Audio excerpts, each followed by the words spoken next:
Charlie, how do you prepare for going into a Guy Ritchie film knowing that, you know, anything can happen on set?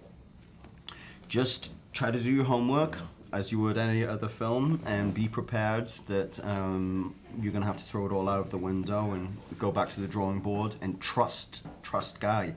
You know, when he throws the level of curveball that Guy is capable of throwing at you, there's nothing to be done in that moment other than to completely trust him and surrender to the process. And so, you know, you have to really like a filmmaker to give him that much trust.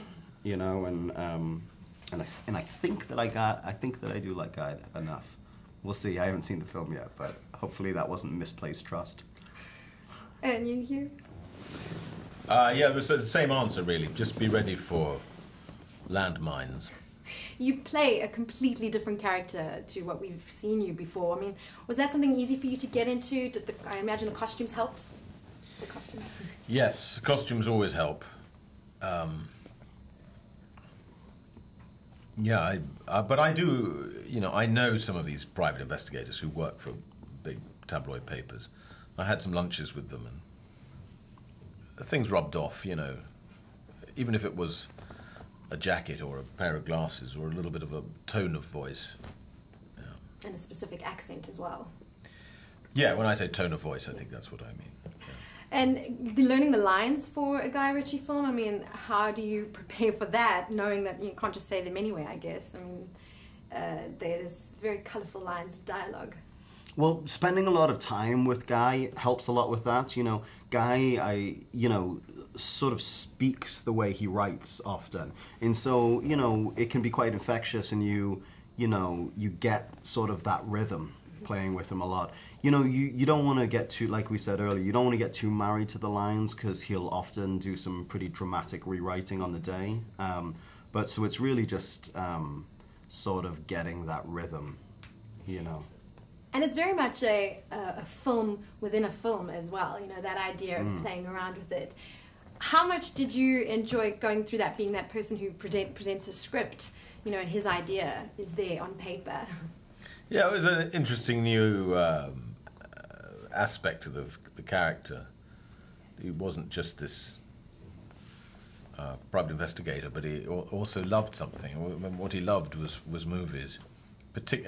I always thought that his favourite movies would have been from the kind of 60s, 70s. It would have been Francis Ford Coppola, it would have been Martin Scorsese, and I think it would have been Fellini and people like that. So I dressed kind of a little bit as Fellini in the film. And Guy Ritchie himself, though, said that this was a sort of a return, or he wanted to return to his roots. What makes this a typical Guy Ritchie film, would you say? Well, you know, for whatever reason, I don't really know why Guy makes films about London gangsters. Why does Guy make films about London gangsters? I think he's fascinated by it. I think that it was something in his childhood that's a grand departure from actually the experience he had of growing up, but like for some reason that, like, specifically London, but like underworld and criminality just seemed like a flame that he was a moth to.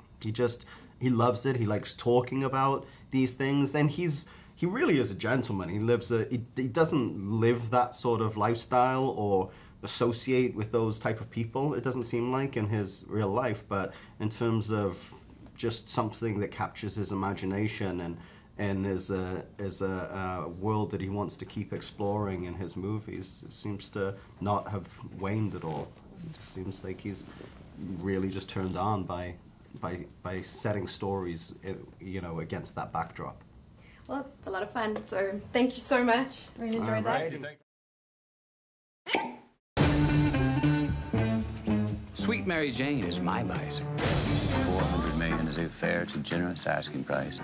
マリファナ王の引退を合図に群がり始める一流のワルたち。ロンドン暗黒街の覇権をめぐるクセ者たちの騙し合い。ジェントルメン。I forgot to wash my hands.